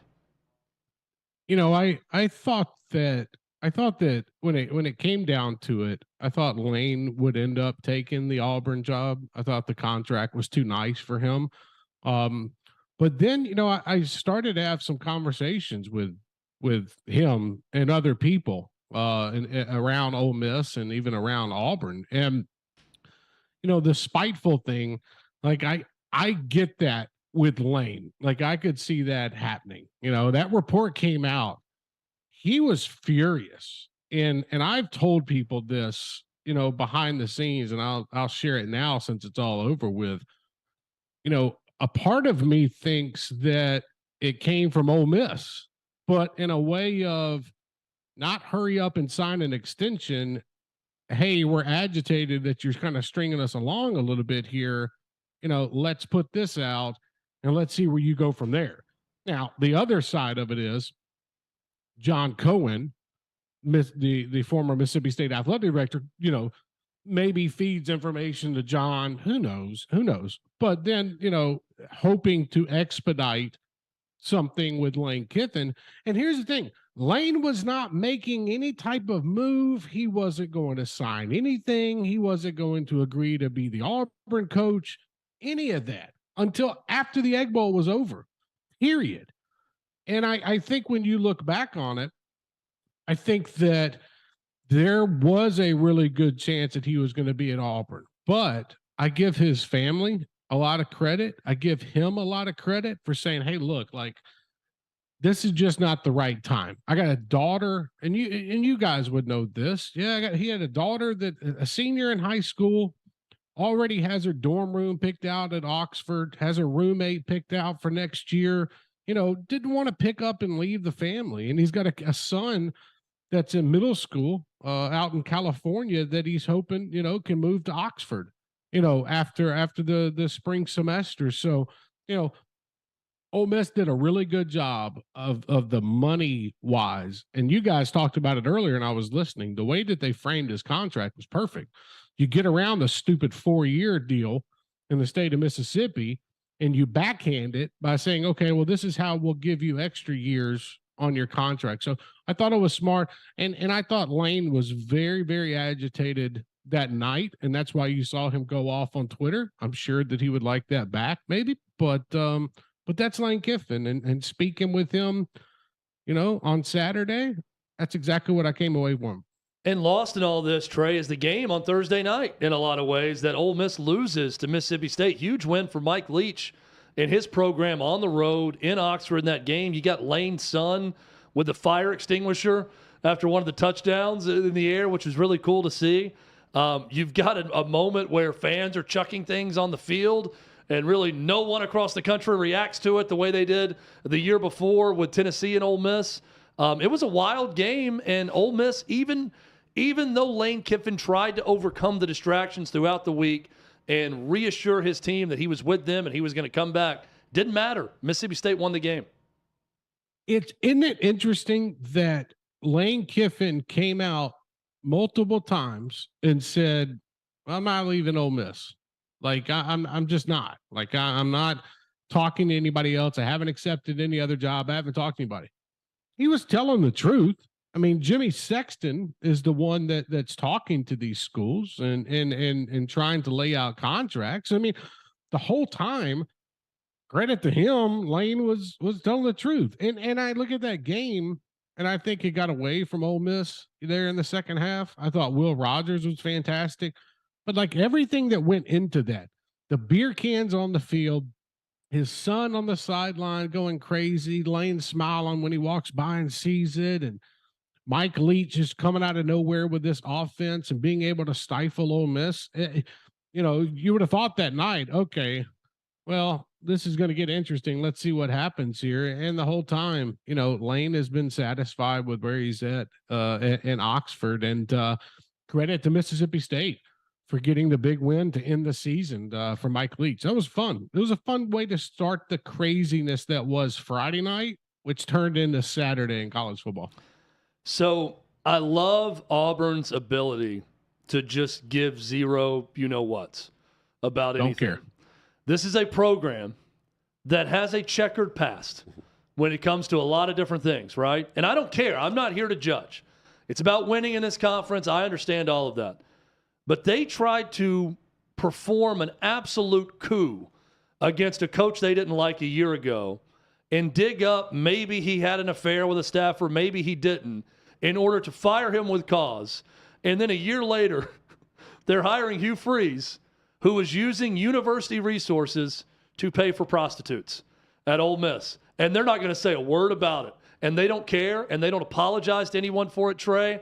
They are moving forward with Hugh Freeze after Lane Kiffin said no. And I got to be honest, I kind of love it about Auburn. It's who they are. That's part of their DNA, and they're not going to apologize for it, and I don't think they should. I had a good buddy say this a little bit ago. They said Auburn had their coach they thought lined up with Lane Kiffin, and Hugh Freeze is that button behind the glass that at the last minute you got to shatter and push because everything's just gone to hell in a handbasket. That's what Auburn did. Lane Kiffin didn't come. They went up to that little glass with a button. They pounded it with their fist. They said, okay, we're going with Hugh Freeze. We don't care what the backlash is going to be because there was a lot. Guys, on Saturday, when news started breaking about this, we were reporting on it on Saturday with Hugh Freeze. Auburn officials were bombarded with emails, text messages, phone calls from boosters, fans, anybody that could get a hold of some kind of address, email address or phone number for John Cohen or any type of boosters. They were getting blown up about the Hugh Freeze situation. And I think that's why, in talking with some folks over the last 2 days, that's why you didn't see Auburn make this hire Sunday morning or even Saturday night after the Iron Bowl. You go back and look at Hugh Freeze's press conference after that Liberty horrible loss to New Mexico State. And he's like, well, yeah, the players confronted me in the locker room and I couldn't refute the report. It's like, wow, okay, this comes together real quick, but it was always going to be Lane or Hugh. That's why they had these conversations for the last 2.5 weeks. They've been vetting Hugh Freeze for 3 weeks now, but it's the fact that you got to that point on Saturday where things started to look a little clear when it came to Freeze, and everybody freaked out. It kind of reminded me a little bit of Tennessee and Schiano in a way when that went down because of how much longer they had to wait to make the hire. Look, Auburn needed a winner. Auburn needed somebody that was going to go out there and win 10 games sometime in the next 2 to 3 years And they went out and they found that guy because I believe Hugh Freeze can do that. There were talks about them going to get an NFL assistant coach. There were stupid talks about Dabo Sweeney. It never got that far, guys. It was either Lane or Hugh, and they went with Hugh Freeze. Trey Wallace, Outkick.com, Outkick SEC columnist is our guest. Trey, let's go around the SEC a little bit from this past weekend, rivalry weekend. A tale of two teams and two programs in 2022. Florida beat down South Carolina 38-6. And the 2 weeks following that win, Florida goes to Vandy and loses to arch rival Florida State. South Carolina, the loser 38-6 at Florida, puts 63 up on a top 10 Tennessee team in a win, and then goes to Clemson and wins. Let's start with the South Carolina side of it. What a close for Shane Beamer and that program, and one Trey that I did not see coming. Dude, that was the wildest. This has been the wildest 2 weeks I've seen for a team in the SEC in a very long time. For them to beat Tennessee at home, and the way they did it, by the way, too. It was 9 touchdowns out of 10 attempts, possessions, and then you go on the road to Clemson, and you beat them the way that you did. They beat them. Look, I know Spencer Rattler had a good game, and Clemson, whatnot. DJ was not having a good game throwing the ball. South Carolina beat Clemson on special teams. They had them backed up inside the 5-yard line 3 different times off punts, fumble, interception. South Carolina won with Beamer ball. And it's crazy that it all played out like that. But you look at the Gamecocks and you think, wow, what a wild and fascinating way to end the regular season. Get to a certain spot when it comes to wins. You set yourself up for a nice Florida bowl game. And you look at Shane Beamer and his program, and I know that they lost Marcus Satterfield, the offensive coordinator, to Nebraska. But in my opinion, in talking with folks, I think that move was going to happen either way. I don't know if Satterfield was going to be back next year for South Carolina. And I think the last 2 weeks gave him an opportunity to showcase his skills a little bit. And him and Matt Rule always, they've been getting along for a while. They've coached together, so that made sense. But South Carolina is one thing, guys. And then you look at Florida. Losing to Vanderbilt is one thing, but then following it up where Anthony Richardson played well against Florida State, in my opinion, but the rest of the team kind of struggled. They had a rushing attack going, but in my opinion, Florida had more talent than Florida State. And I give all the credit in the world to Jordan Travis because what he did in that game was absolutely phenomenal. He could have had 2 rushing touchdowns if he wouldn't have slid or fell down at the half-inch yard line. So it was amazing to see what Florida State did. Florida, I am told, watch that transfer portal down there in Gainesville. Going to be a good amount of players leaving. Billy Napier is trying to reshape that program. And I think that they are very active starting December 5th, which is next Saturday. And there's not an unimportant season in the SEC, but given Florida's track record, they fired Dan Mullen a year after he got them to Atlanta because things fell apart the next season. Feels like a very important season next year for Billy Napier to show some development and to be better. And if that's true, Trey, that's going to be difficult unless they hit big in the transfer portal also, which is very possible. And they've got a great recruiting class coming in, which certainly helps them. But that's going to be a program to follow next season. They got a big NIL collective too, which is going to help. I mean, don't let anybody fool you over these next 3 to 4 weeks with the transfer portal. A lot of this has to do with money. Yep. And if anybody tries to tell you anything different, you're crazy. I mean, yes, there are a few schools that they're going to need some key players at certain spots where things fit, but a lot of it is money grabs. And that's okay. That's the era that we're in right now. But I agree with you. Billy Napier needs to show up next year. They need to win, in my opinion, 8 games. You got to start taking that next step because if not, Florida fans are going to start getting restless for one reason. They look down the road in Baton Rouge and see a team that's playing for an SEC title this year. Even though they lost this past weekend, they are playing for an SEC championship. They made the hire with Brian Kelly. Florida decided to go with Billy Napier. I'm just saying next year needs to be a successful one for Billy. So speaking of the era that we live in right now and just kind of accepting this, and I got this because there's some buddies of mine that are big Kentucky fans that I've been hard on Will Levis throughout his career, really. And I just don't see him as an NFL prospect, quite frankly, much less a first-round pick. Maybe a late-round NFL draft pick.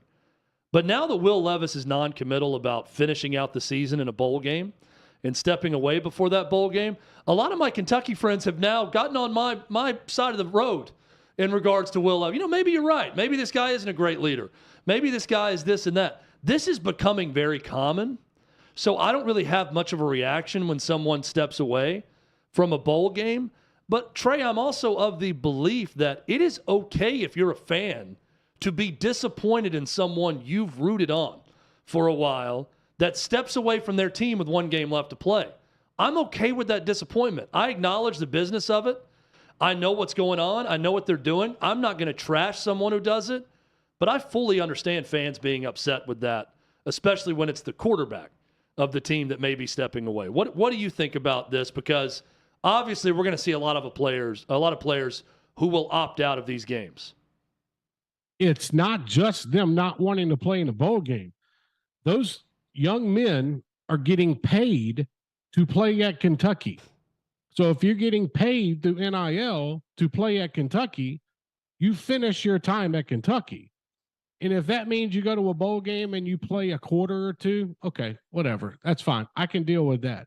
But in my opinion, how do you think these NIL collectives in Lexington are feeling right now if Will Levis doesn't play and they've got the next, 25 days, 30 days to kind of build up, market that a little bit, market Will Levis, get him out there, make some more money off NIL before he's gone and done with Kentucky?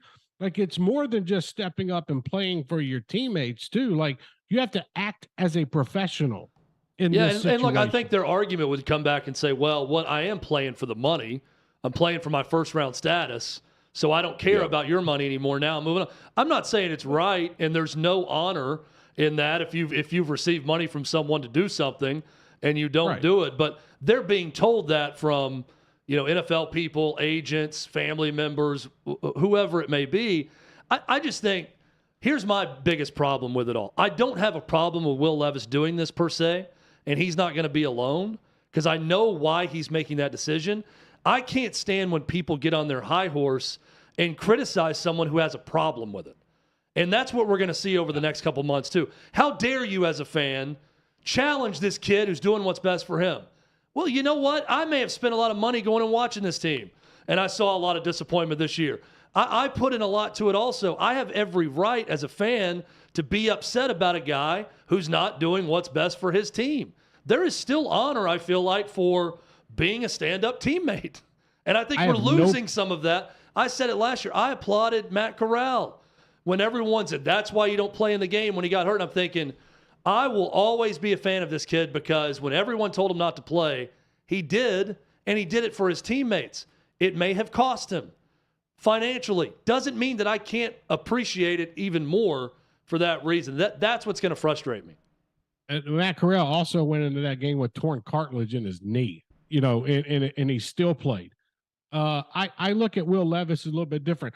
And this is not a knock at the young man, okay? But I'm not an NFL scout, and I'm not an NFL guru. I don't cover the NFL. I'm not going to act like I do.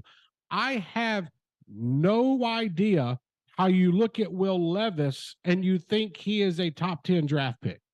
That's not a shot. That's just me reality looking around the country at other college quarterbacks. I don't see it. Maybe I'm missing something and I can't put my finger on it, but he reminds me of Tim Tebow with a better arm. That's it. That's who he reminds me of. And that's not a knock. That's a good thing in a sense of the way that he plays his game. But overall, Chad, and you're looking at Kentucky, this was a disappointing season, period. Oh, yeah. Like, this was horrible. There was no way to spin this to make it look any better. I don't care what you did against Louisville. Tennessee was this year's Kentucky. Everybody in the preseason was talking about, that November game against Georgia, it's going to be for the SEC East. That November game against Georgia, nobody cared about. That's how far back the Kentucky program fell this year. So if they want to give Stoops more money to stick around and more years, that's fine. But these days and these busting up yourself and thinking you're going to make it to Atlanta and this is the year. I'm sorry, 2022 was the year you were supposed to be contending for a spot in Atlanta. You crapped the bed. That's on you. Now you got to figure out how to move forward with a head coaching staff and potentially a new offensive coordinator. And they need to move forward in the transfer portal with a quarterback also, I think, because I don't know they have one on that roster that's going to win for them. So that's one to watch. One other thing I want to ask you about, Trey, is Tennessee. People might look at a win over Vanderbilt and say, oh, ho-hum, whatever, 56-0. They pounded them in the rain. I thought that was an important program win for this reason. If they lose that game, that's all we're talking about, is a complete November collapse and the fact that they had a divided locker room for whatever reason.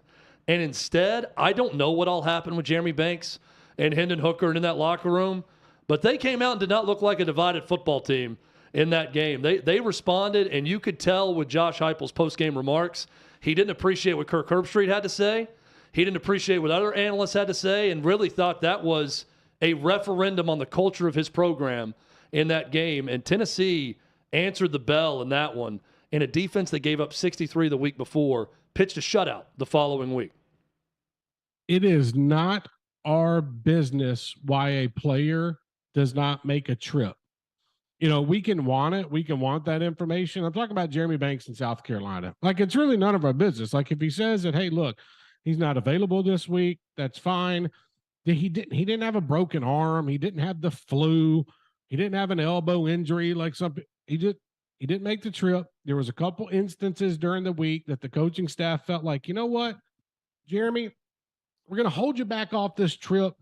We think it might be better for the football team. Maybe we teach you a lesson in the long run. And what happened? Jeremy Banks had a great week of practice getting ready for Vanderbilt, shows up, ready to go. They go to Nashville, and they just beat up on a Vanderbilt team that, in my opinion, I thought they would put up a bigger fight.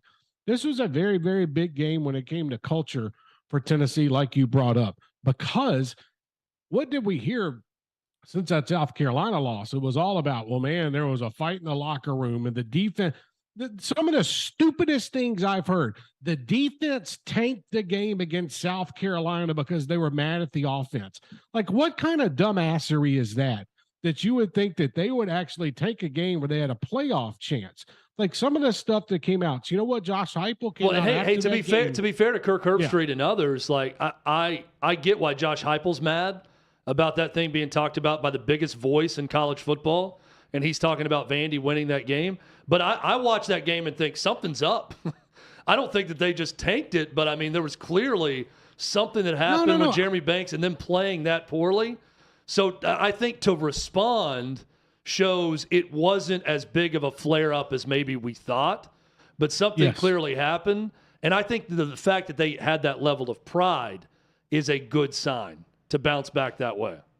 Everything was lost, guys. Like, you have to think about it this way. You go back to that, I don't know what year it was under Butch Jones. They lost to South Carolina. They lost 2016. A chance in the SEC. Yeah, they lost a chance in the East.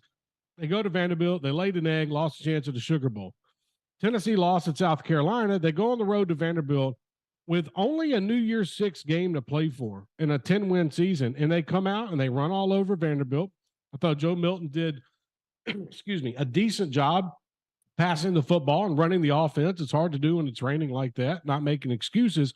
But for them to come out and bounce back and look like as much fun as they were having on the sideline, as well as putting up all the points against Vanderbilt, I don't blame Josh Heupel one bit for coming out and saying, look, there's not a culture problem here. We just won 10 games since 2003. We're going to go to a New Year's Six game. Thanks to a couple upsets in front of them, looks like they're probably going to go to Miami and play an ACC team and not have to go to the Cotton Bowl and play a UCF or Cincinnati type of team. So it ended up working out. And look, they didn't have their starting quarterback as well. Think about that. I mean, not having Hendon Hooker. So I look at Tennessee and how they finished the season as Josh Heupel putting a stamp on 2022. He's going to have work to do next year and in the portal, and we know that.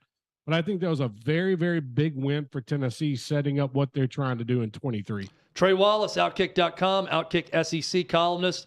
Trey, thanks so much. We'll talk to you later this week. Thanks, guys. Be well.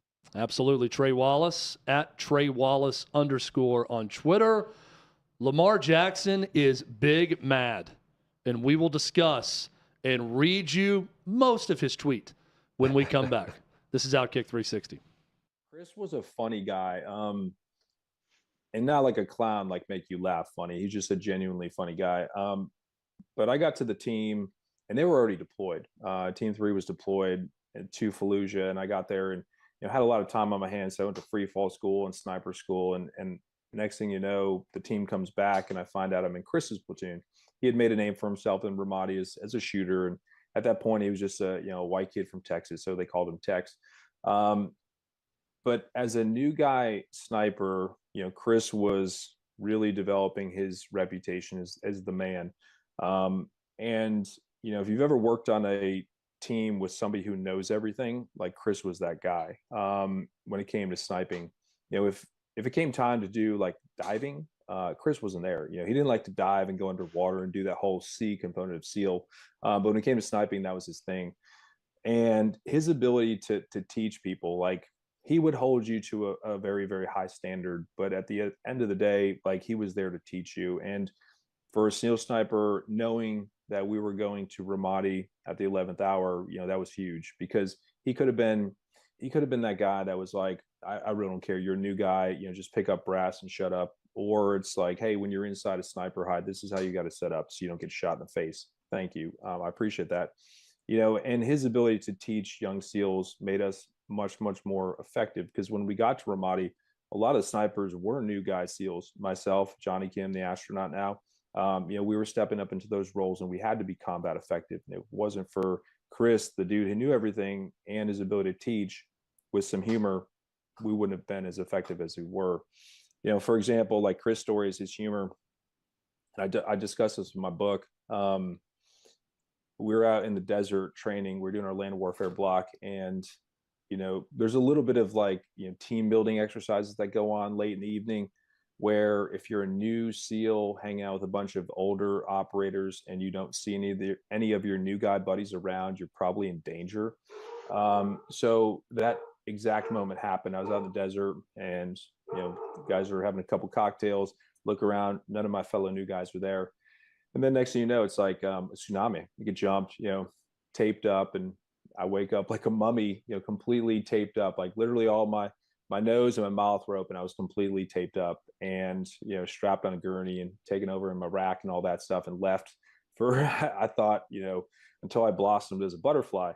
And about 10 minutes later, I hear this cackling, and you could never, you could never not hear Chris's cackling coming a mile down the road. And he came down cackling. I could hear him cackling. He comes in. He's like, "Hey, buddy, you all right?" I'm like, "Yeah." And he's like, "Good. You're going to sit here for a little bit, then we'll cut you out." But that's, I think, the level that Chris would go to. Whereas like some guys wouldn't care if you got taped up and left for dead. But Chris was one that definitely, he was kind of a hugger when it came to new guys. But that's what made him a great teacher, and that's what made us quite effective within his platoon. So we obviously, what you just said about him is the guy, the teacher, the mentor. He sounds obviously as a class act individual. From the shooting standpoint, from the sniping standpoint, what made Chris Kyle when it came to getting that job done? Yeah, he was a guy that was there for game time. He obviously put in the work. He was a great shot. There were times though that, he was not a great shot. I remember training on the range, and his target looked like he was shooting buckshot out there. And he claimed like the scope rings were loose, but ultimately, like he was the hardest worker. He was the guy who sat behind the scope just tirelessly. His eye never came off the scope. You never saw his head droop, to rest his neck. And that's like, if you're a hunter, more time in the woods can make you a successful hunter. And Chris, his eye was always on the scope, and his dedication to the job. When it came to recce's and finding buildings, he knew where to set up. He knew where the enemy was coming from, and he was very, very good at getting us in the right position to interdict, which ultimately saves lives when it comes to Marines and Army. But he just had an uncanny intuition as to how to hunt properly on the battlefield.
We are back, OutKick 360 across the OutKick network in our downtown Nashville studios at 6th and Peabody with Old Smoky Moonshine and Yeehaw Beer. Not a good day for the Baltimore Ravens. And Lamar Jackson, Trevor Lawrence goes down the field for the Jags. They win the game. They go for 2 in the end, and they win it. And post-game, Lamar Jackson, not happy. We're going to show this to you right now. We're going to read some of it to you. If you're listening across our radio network, some guy that goes by Castle Will Kill on Twitter tweets out, when someone is asking for over $250 million guaranteed, like Lamar Jackson, and mentions him on Twitter, games like this should not come to Justin Tucker. Let Lamar walk and spend that money on a well-rounded team. Lamar Jackson said, boy, STFU, y'all be capping too much on this app. Never smelt a football field. Then he goes on to say a lot more after that. Yeah, I don't know how you edit this. Lamar Jackson, I'm just not going to read the rest of it. Never that productive when you just go after some random fan, when you're Lamar Jackson or anyone held in that high esteem. And I'll say the same here. While funny to read when I first saw that response, I think he since deleted it. Yeah. I'm thinking, just don't go there. It's really not worth it. Not worth your time. Yeah, and very defensive for a team that is losing games because they can't play defense, quite frankly. You know, and I think that's also part of the frustration. But he's not cashing in on his big opportunity. I mean, he is. He's going to make more than whatever they offered him last offseason. But it's not the fully guaranteed. And that's unfortunate, not just for him, but future contracts moving forward. I'm rooting for Lamar Jackson to get paid because I want to see other players get paid the way Deshaun Watson got paid, who, by the way, is fully cleared and he's able to play this week. He's back on the practice field officially on Wednesday. The NFL has reinstated him officially today. Lamar Jackson needs his secondary to be as defensive as he is on Twitter. That's what you're saying. Yes. That's going to help the Ravens more than anything else. Going to be some defense play tonight between the Colts and the Steelers. I think so. Maybe. On Monday Night Football. Maybe not. Hutton, I'm going with our DraftKings bet tonight for myself. I'm going Colts -2.5. Okay. And I'm going to parlay all these things. I think it's going to be a running game. I'm going to go Jonathan Taylor with an anytime touchdown. Najee Harris, a little bit more tricky for Harris given his season so far and the start to his career. But Najee Harris of Pittsburgh, an anytime touchdown. So I'm going with the alternate trend here. Okay. Because I think the trend is Jeff Saturday and the Colts. And, look, I don't mind it here. Their defense has been really good. They've held the Chiefs and the Eagles this year to their lowest output of the season. And we've seen Saturday already win against the Raiders. But Tomlin versus Saturday, it's hard for me to bet against Mike Tomlin against Jeff Saturday. No offense to Jeff Saturday or the Colts coaching staff. Kenny Pickett's coming off a pretty good performance. And I like George Pickens as well. I'm taking the Pittsburgh Steelers back with J.J. Watt, putting pressure on Matt Ryan. I'm taking the money line for the Steelers on the road tonight.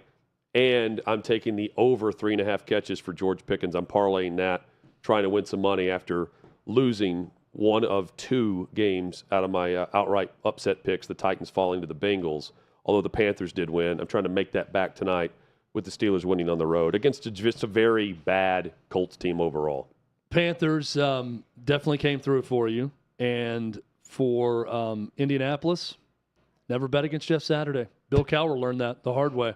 We'll find out tonight. But I'm with you. I think Mike Tomlin probably a little bit better in terms of career and clout as an NFL head coach than Jeff Saturday. Way to hold it down today. Yeah, fun U.S. times. Soccer tomorrow. Yes. We'll Live talk reaction. about that. We'll talk some more football. Enjoy Monday Night Football, everyone. We'll be right back at it right here tomorrow at 3 o'clock Eastern on OutKick 360.